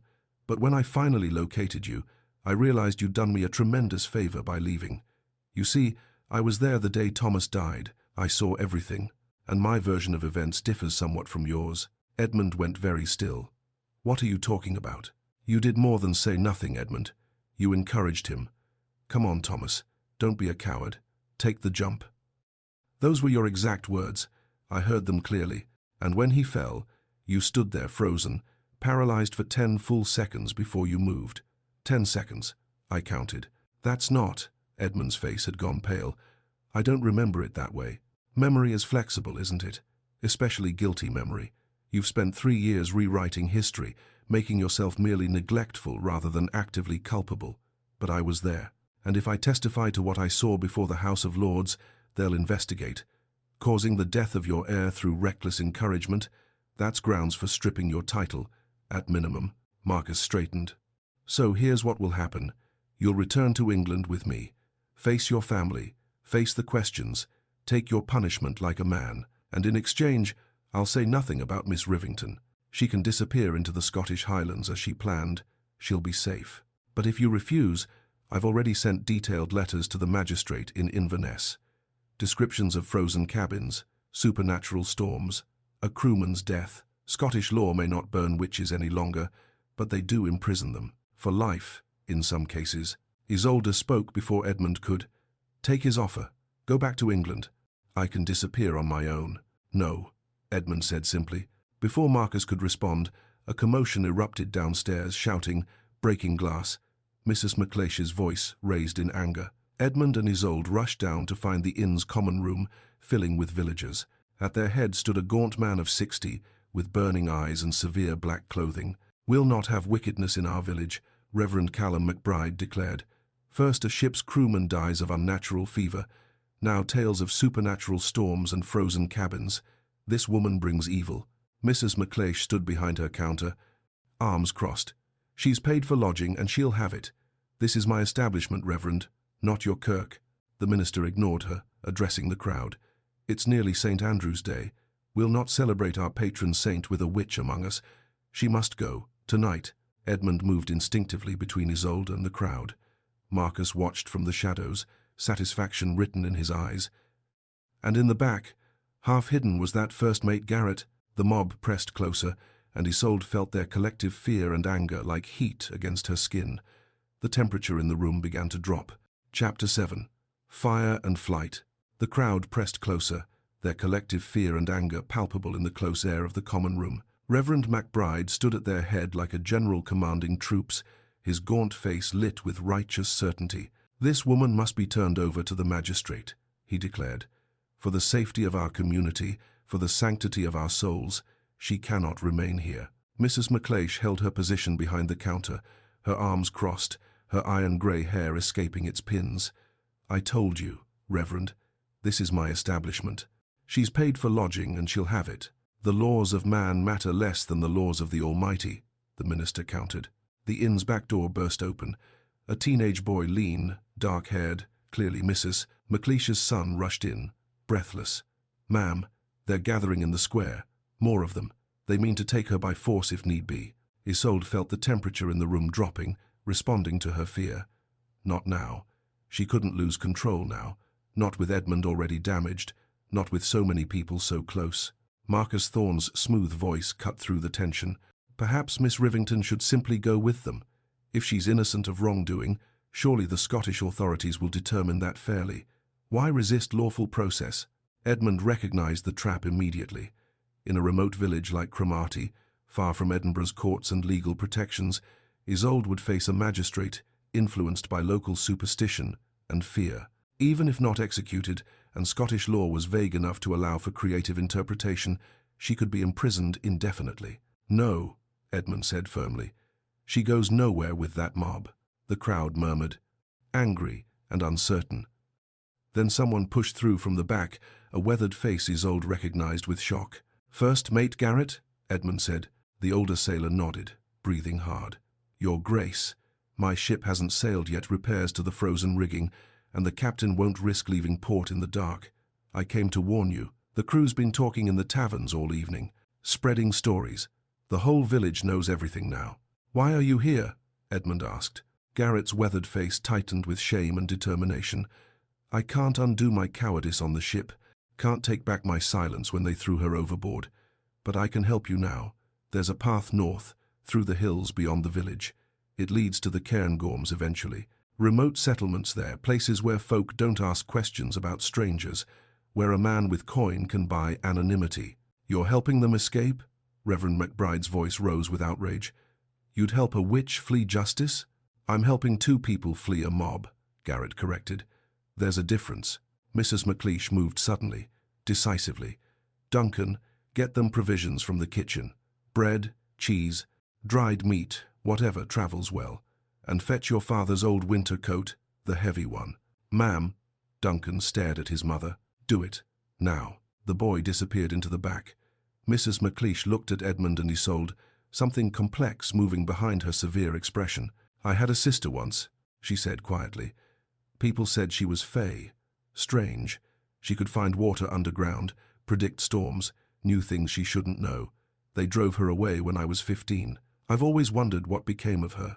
I'll not have another woman's blood on this village's hands. The crowd was growing restless, pressing forward. Someone shouted from outside, Bring her out! Let us see her! The back entrance, Garrett urged. Through the kitchen. Now, while they're focused on the front. They moved quickly. Duncan reappeared with a bundle of provisions and a heavy wool coat. Mrs. McLeish thrust coins into Edmund's pocket, his own £10, returned. You'll need it more than I will. Go, quickly. But as they reached the kitchen's back door, Marcus Thorne was there, blocking the exit. Edmund tensed. Move aside, Marcus. Oh, I'm not stopping you.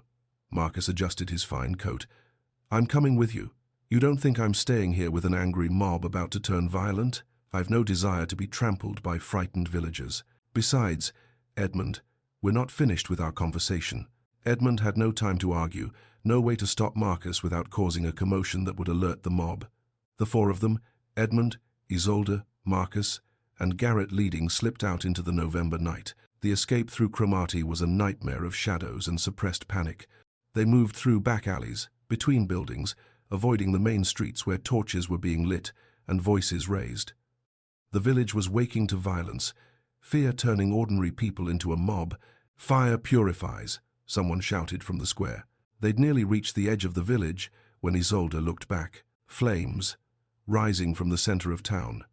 The crossed anchors was burning, fire leaping from the windows, consuming the timber upper floor. The mob, unable to find Isolde, had set fire to the inn that had sheltered her. No, Isolde breathed, stopping dead. Mrs. McLeish, Duncan. They were still inside. Garrett grabbed her arm, his grip iron-strong. Flora McLeish has lived in this village her entire life. She knows every soul here, every hiding place, every escape route. She'll have gotten herself and Duncan out the moment you left. But we cannot go back. Move, or their sacrifice means nothing. Edmund took Isolde's other arm, and together they pulled her forward into the hills beyond Cromarty. Behind them, flames painted the night sky orange, and the mob's voices rose in a terrible chorus of fear and fury. The path Garrett led them to was barely visible in the darkness, a sheep track winding upward into the Highland hills. At the base, Garrett stopped. Follow this, north and west, he said, breathing hard from the climb. 3 days' walk if you push hard. It'll bring you to the Cairngorms proper. Small settlements scattered through the glens. Folk there are used to people running from something. They'll not ask questions if you don't volunteer answers. Come with us, Edmund said. Garrett shook his head. I have a ship to return to, a daughter in Portsmouth to get home to. But you take care of her, your grace. She's worth saving. He turned back toward the burning village before Edmund could respond. The first night in the wilderness was brutal. They made camp in a sheltered hollow between 2 hills, but Edmund refused to let them risk a fire. Too visible. Behind them, they could still see the faint glow of Cromarty burning. Edmund's hands throbbed with constant, nauseating pain. Isolde was weak, her earlier use of power aboard ship having drained reserves she hadn't yet recovered. They huddled together for warmth, sharing Duncan McLeish's heavy coat between them. Marcus, infuriatingly, seemed least affected by the hardship. He'd travelled rough before, he mentioned casually, knew how to sleep on cold ground, how to conserve energy, how to push through discomfort. During Edmund's watch, Marcus remained awake, his eyes reflecting the starlight. "You love her," Marcus observed quietly. It wasn't a question. Edmund didn't answer. "How noble. The Duke falls for the witch. Very romantic, very stupid." "What do you want, Marcus?" Marcus was quiet for a long moment. "I don't actually want to see you hanged. Edmund, we were friends once, before Thomas, before everything, but I was there. I saw how your recklessness, your need to be seen as something other than the serious, responsible Duke killed him, and then I watched you walk away from it, from your family, your responsibilities, everything. You ran. So here's my question.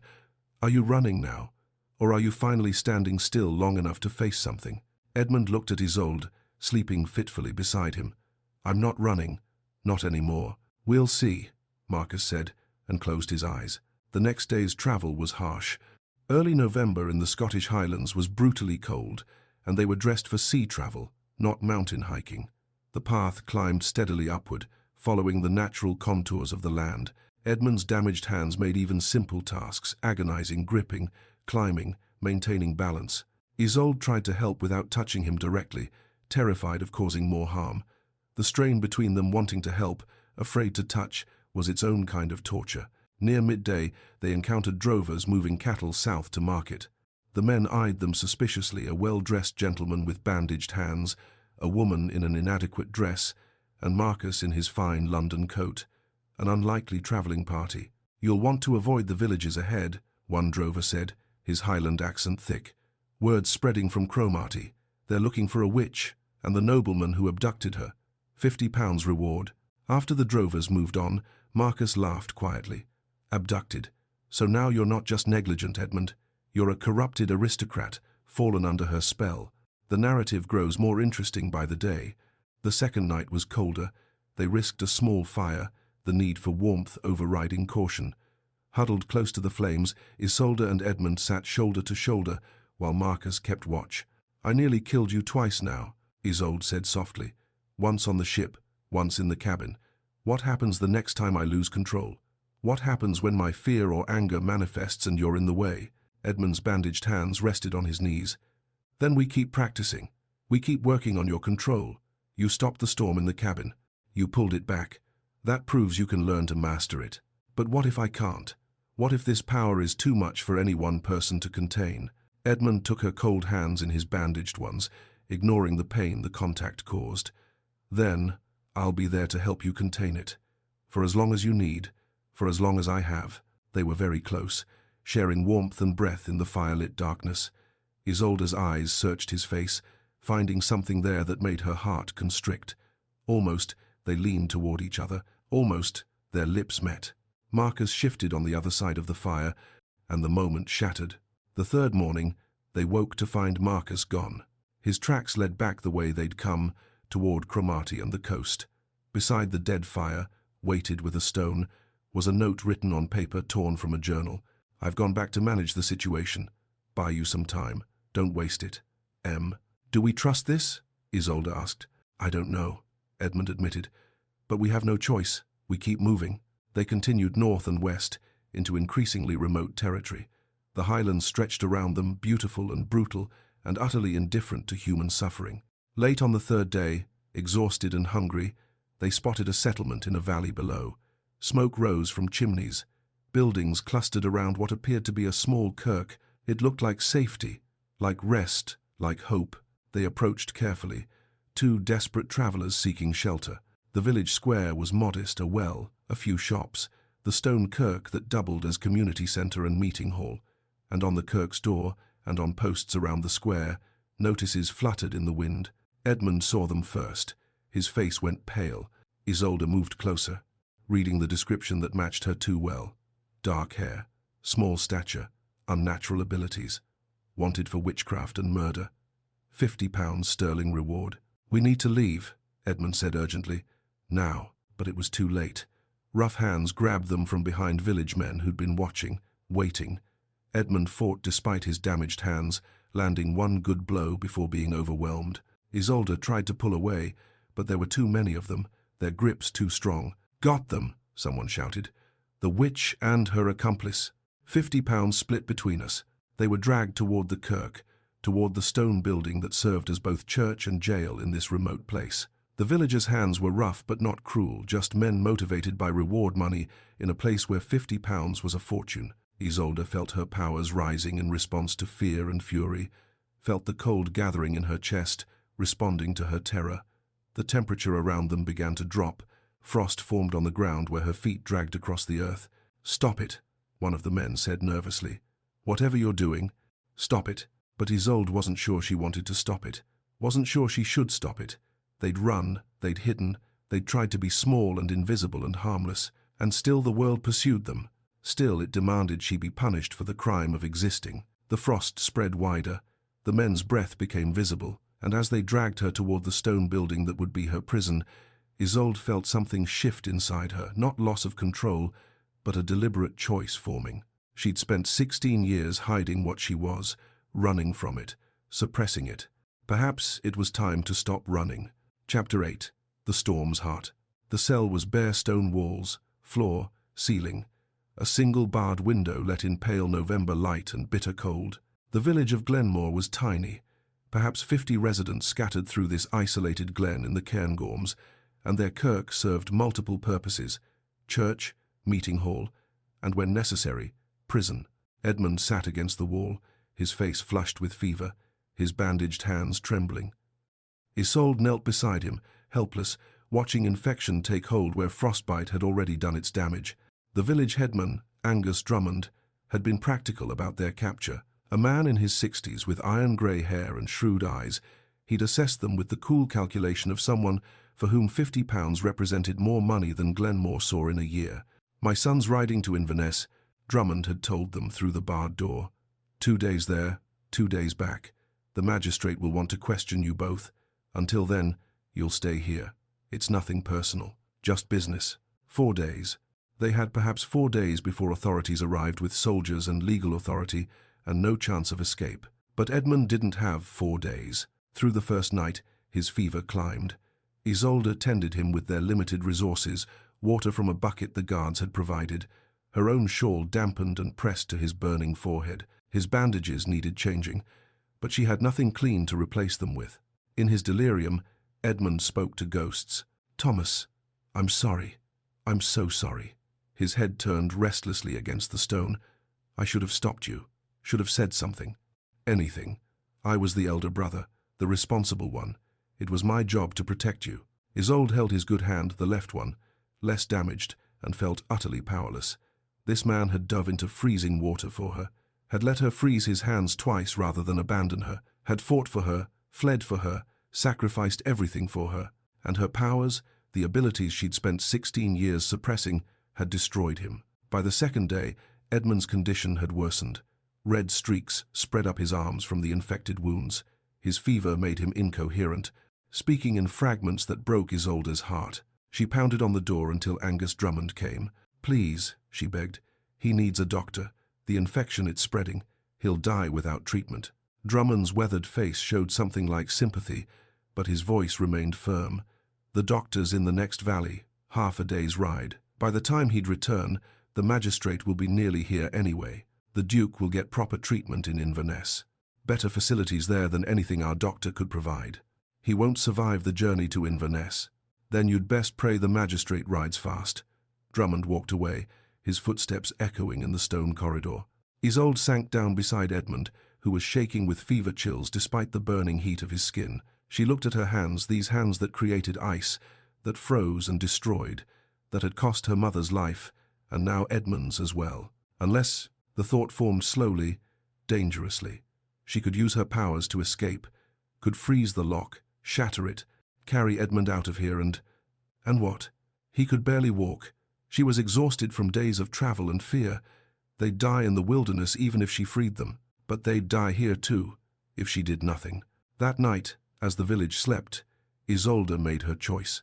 She stood before the heavy wooden door, studying the iron lock mechanism. Metal, brittle when frozen. She'd seen this principle before, water expanding in cracks, splitting stone, ice breaking iron.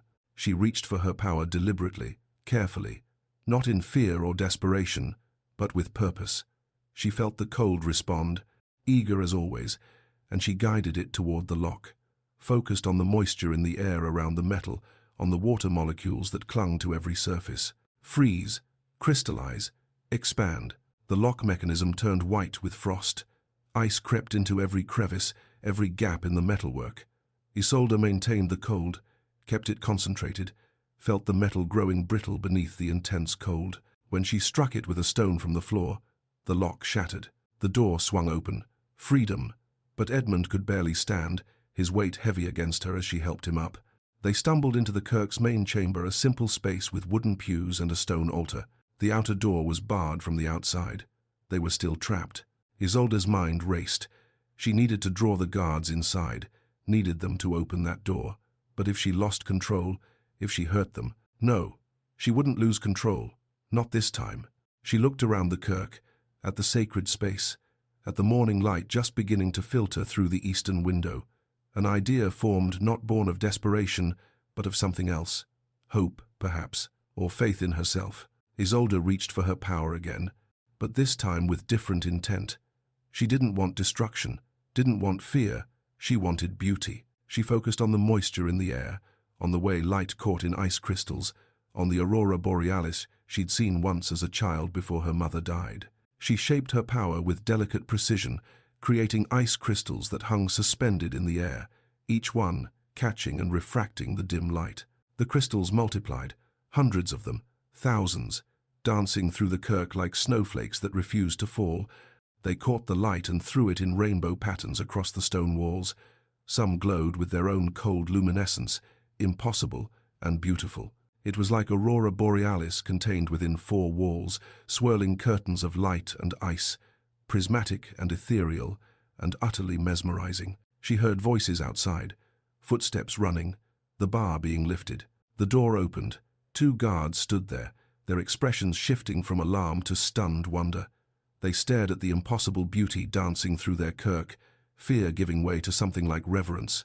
What? One breathed. Isolde and Edmund slipped past them, out into the November night.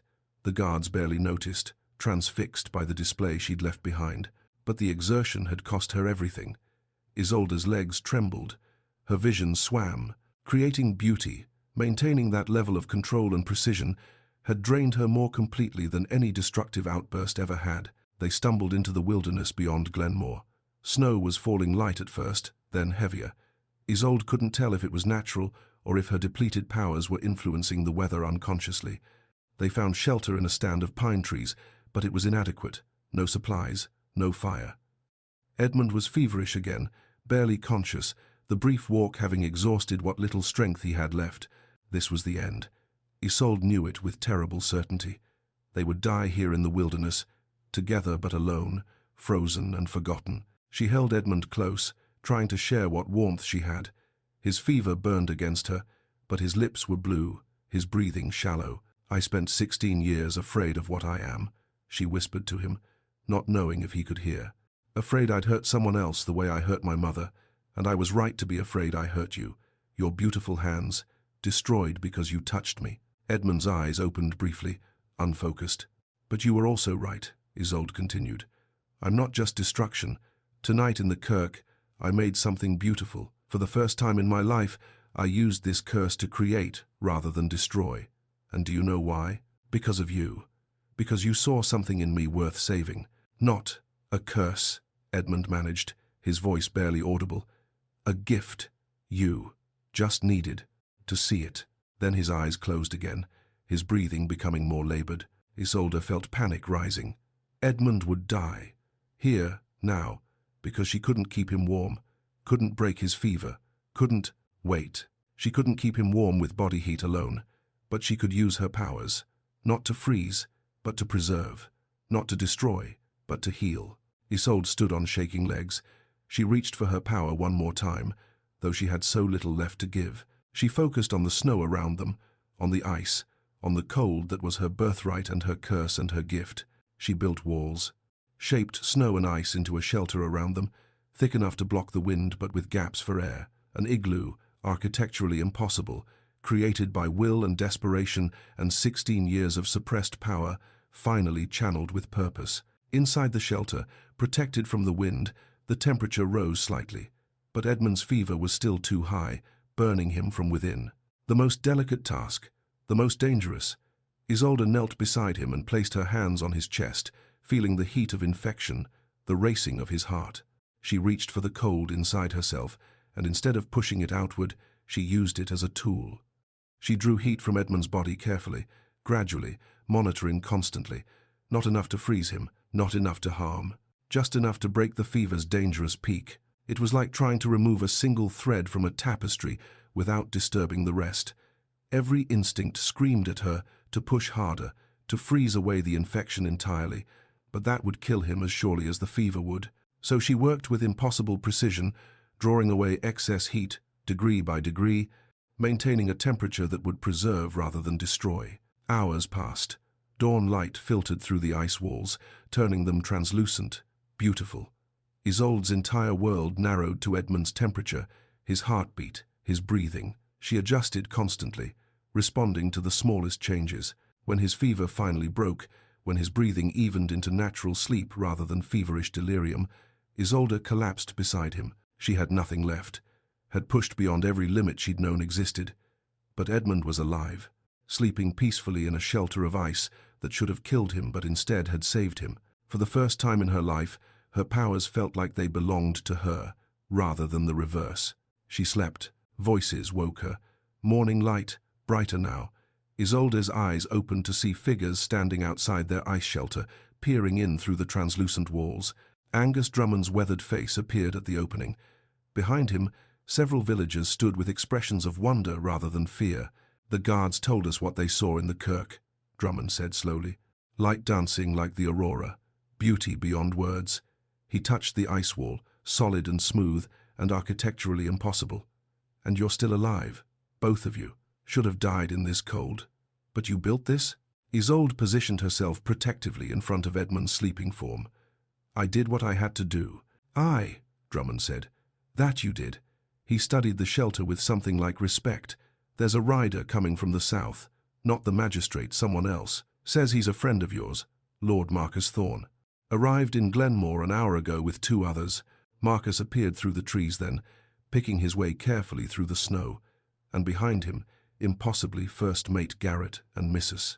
Flora MacLeish, both wrapped in heavy travelling cloaks, both looking weary but determined. Marcus stopped at the edge of the ice shelter, his expression unreadable. "We need to talk, all of us, because the magistrate from Inverness is half a day behind me, and he's bringing soldiers." Chapter 9. Clear skies. Angus Drummond's house was the largest in Glenmore, a 2-story stone building that served as both home and informal community centre. In the main room, an unlikely council gathered. Edmund, pale and weak but conscious. Isolde, exhausted to her bones. Marcus Thorne, his fine clothes finally showing the wear of travel. First mate Garrett, weathered and resolute. And Mrs. Flora MacLeish, her iron-grey hair escaping its pins, soot still smudged on her cheek. The magistrate's party was perhaps 6 hours away. "Tell me you survived," Edmund said to Mrs. MacLeish. The relief in his voice was palpable. "Duncan and I got out through the cellar the moment you left," she said matter-of-factly. "I've lived in Cromarty my entire life. I know every hiding place, every escape route. We watched from the hills as they burned my establishment to the ground." Her voice hardened. "But I'll not have that girl hang for the crime of being different. So I found Garrett and convinced him we had work to do." Garrett nodded. "I went back to the Northern Star, spoke to the crew members who attacked Miss Rivington in the cabin. Some of them were ashamed of what they'd done, ashamed enough to sign written statements." He produced folded papers from his coat, testimony that she acted in self-defense, that they broke in with violent intent. "It's not much, but it's something." Edmund took the papers with his bandaged hands, scanning them. This could make the difference. Marcus, who'd been uncharacteristically quiet, finally spoke. "I've been corresponding with the magistrate. I told him about Thomas's death, about your flight from England. I was prepared to see you face consequences, Edmund. Prepared to testify to my version of events." Edmund went very still. "But then I watched you nearly die protecting this girl," Marcus continued. Watched her save your life with the very powers everyone fears. And I realized something I should have understood 3 years ago. He paused, something like pain crossing his refined features. I've spent 3 years angry at you for leaving, for running from Thomas's death while I stayed to face the whispers and questions, but I was really angry at myself. I was there that day too. I could have stopped Thomas from making that jump. We were all young, all drunk, all reckless. You blame yourself for encouraging him. I blame myself for not discouraging him. We're both right. We're both wrong. The room was silent except for the crackling fire. I'm going to tell the magistrate the truth, Marcus said. The complete truth. Thomas's death was an accident born of collective stupidity and youth, not your murder. And Miss Rivington's actions have been self-defense and survival, not witchcraft and malice. That's generous of you, Angus Drummond said slowly, but the law's not always interested in truth. Sir William Blackwood, the magistrate from Inverness, he's known for harsh interpretations. Scottish law on witchcraft is vague, officially repealed, aye, but still prosecutable under other statutes. Disturbing the peace through supernatural means, endangering public safety. He can find a way to imprison her if he's determined. Then we need more than testimony, Edmund said. You need someone who speaks for the village. Drummond interrupted. My wife's still at the kirk, keeping the guards entertained with stories of the beautiful ice light. The village is divided. Some want the reward money, but others saw something in that kirk that moved them. Something beautiful. He looked at Isolde with unexpected kindness. My grandmother was a bean-seeth, a seer. She predicted deaths, saw visions. The ministers condemned her, but she helped many families prepare for loss, gave them time to say goodbye. I'll not see another woman punished for gifts she didn't ask for. The old ways hold strong in the Highlands. Not all supernatural occurrences are evil here. Mrs. McLeish nodded firmly. I'll testify about the mob in Cromarty, about the fire they set. I'll present the crew statements, Garrett added. And I'll speak truth about Thomas, Marcus said. And I, Edmund said quietly, will use my full authority as Duke of Thornfield. For the first time in 3 years, I'll stand as who I actually am. All eyes turned to Isolde. But the key is you, Edmund said gently. You must testify, must show them what you can do, not in fear or desperation, but with control. Must demonstrate that your powers can create beauty as well as destruction. Isolde's hands trembled in her lap. What if I lose control again? What if my fear, standing before the magistrate and soldiers, causes another storm? Edmund reached over, taking her hand in his bandaged one, despite the pain the contact caused. Then I'll be there to anchor you, as I've been since the beginning. The sound of horses reached them, multiple riders approaching fast. Through the window, they saw a severe man in dark clothing, leading 6 soldiers, all armed. Sir William Blackwood had arrived. The confrontation took place in Drummond's common room. Sir William was a man of 50 with iron-grey hair and eyes like flint. He surveyed the gathered group with cold assessment. I've come for the woman accused of witchcraft, he said without preamble. Isolde Rivington, and the Duke of Thornfield, who's wanted for questioning regarding his brother's death and his subsequent flight from England. Then you'll hear testimony from all of us, Edmund said, standing despite his weakness. Before you make any arrests. Sir William's expression suggested he found this presumptuous, but he gestured for them to proceed. Marcus spoke first, his aristocratic bearing lending weight to his words. He described Thomas's death in unflinching detail, the hunting party, the recklessness, the terrible accident. This man needs no punishment beyond what he's inflicted upon himself. 3 years of exile, 3 years of guilt for an accident he could not have prevented. Garrett presented the crew statements, his sailor's voice rough but sincere. Mrs. McLeish described the mob violence in Cromarty with quiet fury. Drummond spoke of Highland traditions, of gifts that existed outside English understanding. Sir William listened to it all with no change in expression. When they finished, he turned to Isolde. These are pretty words, but I have reports of frozen cabins, unnatural storms, a crewman's death. How do you answer these accusations, Miss Rivington? Isolde stood on shaking legs. This was the moment. She could run again, hide again, claim the powers weren't hers to control, or she could embrace the truth. I am what they say, she said clearly. I can manipulate cold, ice, temperature. I can sense emotions like reading the weather. These abilities are part of me, as much as my brown eyes or my height. I didn't ask for them. My mother died protecting me from people who feared them. I've spent 16 years hiding, suppressing, denying what I am." She took a breath, steadying herself. "But these powers are not evil. They're simply power neutral until used. I've caused harm, yes, in fear, in desperation, when I had no control. But I've also saved lives. I kept Duke Edmund alive through a freezing night when he should have died from fever and cold. I've learned control. Not perfect control, I may never achieve that, but enough to choose creation over destruction." Sir William's eyes narrowed. "Prove it. Show me this control you claim." Isolde looked at Edmund. He nodded, his faith in her absolute. She closed her eyes and found the still place inside herself, the eye of the storm. When she opened them, she reached for her power with deliberate intent. Ice formed in the air above her palm, not chaotic, not destructive, but shaped with artistic precision. A bird took form, wings spread in flight, every feather distinct. It rotated slowly, catching the afternoon light. Then it dissolved, and a rose bloomed in its place, petals of ice so delicate they seemed impossible, yet holding their shape with perfect stability. Isolde let the rose fade and created something more complex. Two figures dancing, their movements fluid and graceful, frozen in ice yet somehow conveying motion and life. She turned to the windows and frost spread across them, not the chaotic patterns of her fear, but deliberate artistry. The frost caught the sunlight and threw rainbows across the room, painting the walls in prismatic light. Finally, she demonstrated the finest control. She lowered the room's temperature exactly 5 degrees, then raised it back, then lowered it again. The soldiers could feel the change, precise and measured and completely controlled. The armed men, who'd entered ready for violence, stood with lowered weapons, transfixed. Sir William watched with an expression that slowly shifted from suspicion towards something reluctantly approaching wonder. "Show me the storm," Sir William demanded. "Show me the danger they speak of. Show me you're not simply performing tricks." Isolde met his eyes steadily.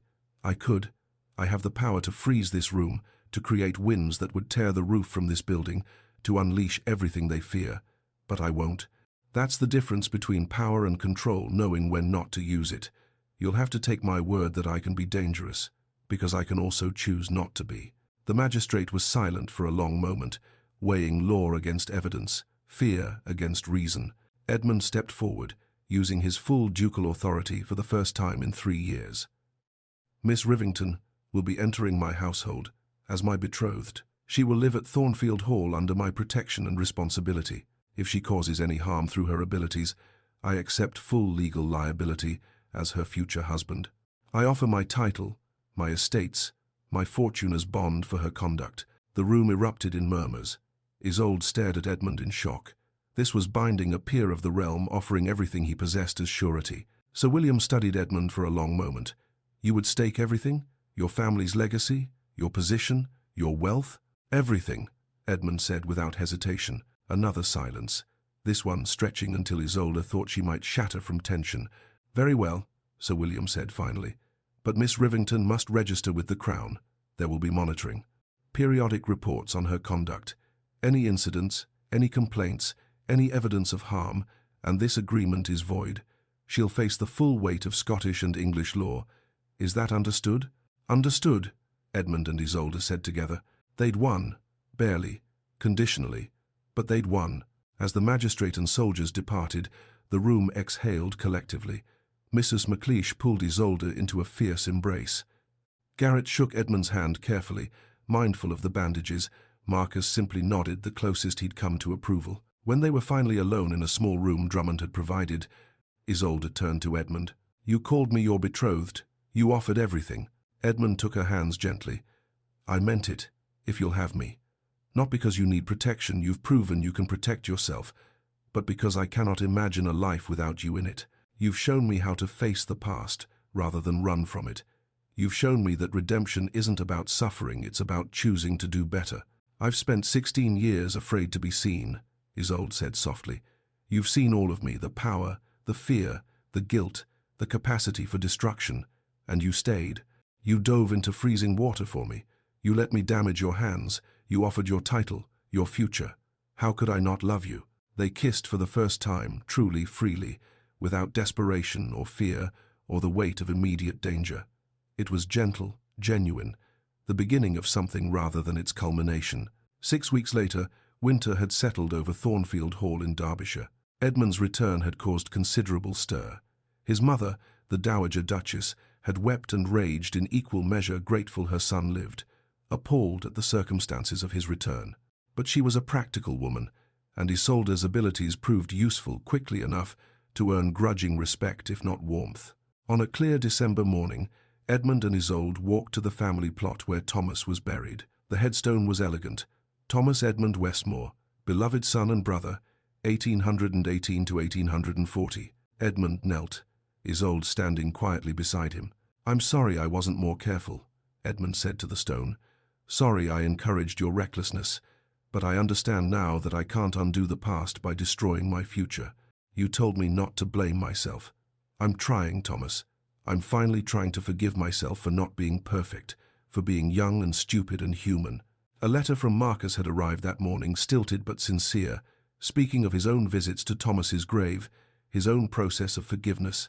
The friendship was mending slowly, both men acknowledging their shared guilt and shared humanity. At Thornfield, Isolde had begun using her powers openly and practically. The estate's ice house never lacked ice, even in the warmest months. She could predict storms days in advance through her empathic sense of atmospheric pressure. She'd taught herself to use cold for food preservation, for medical applications reducing inflammation, managing fevers. The village had been suspicious initially, but when the blacksmith's young son had suffered a dangerous fever, and Isolde had reduced it as she'd done for Edmund, and the boy had lived, word had spread. Not acceptance, perhaps, but tolerance. And sometimes tolerance was the seed from which acceptance eventually grew. On a winter evening, Edmund and Isolde stood at the library window, watching natural snow fall gently over the estate. His hands still bore scars from the frostbite. 2 fingers on his right hand remained stiff, slightly crooked, a permanent reminder. But they functioned well enough for everything that mattered. Isolde created snowflakes that danced in the air inside the warm room, each one unique and perfect, defying gravity with her will alone. Edmund watched with the same wonder he'd shown the first time. "No regrets?" Isolde asked softly, looking at his scarred hands. Edmund took her hand, weaving his damaged fingers through hers, the fit imperfect, but somehow right. "Only that I didn't dive in sooner." Outside, the storm had long since passed. The sky cleared to reveal stars bright and cold and beautiful against the winter darkness. Inside Thornfield Hall, 2 people who'd found each other in drowning had learned to breathe again. They were neither haunted by the past nor afraid of the future, but fully present in this moment, warm despite the winter, together despite everything that had tried to separate them, at peace with the storms they'd weathered and the storms yet to come. The cold was no longer Isolde's curse or her prison. It was simply part of her, like Edmund's grey eyes or his steady hands or his capacity for diving into freezing water for strangers who became something infinitely more. And in the library of Thornfield Hall, as snow fell both inside and out, that was more than enough. And so Isolde and Edmund found their peace not by hiding from who they were, but by embracing it. Sometimes the greatest love stories aren't about being saved, but about being truly seen. If Isolde and Edmund's journey moved you, please show your support by hitting that like button. It helps more people discover stories like this one. What did you think of Isolde's transformation from hiding her powers to embracing them, and Edmund's journey from running from his guilt to finally facing it? Drop your thoughts in the comments below. I read every single one, and I love hearing which moments resonated with you most. This is just one of many historical romance stories on this channel. If you enjoyed this tale of love, redemption, and finding acceptance, subscribe and turn on notifications so you never miss a new story. Up next, you might enjoy A Poor Lady Gave her last crust of bread to a beggar on Christmas Eve. The next morning, he returned as a prince in a royal carriage. I'll link it in the description, and it'll appear on your screen in just a moment. Thank you so much for spending this time with Isolde and Edmund. Remember, the most powerful thing we can do is choose to be seen for who we truly are and to see others the same way.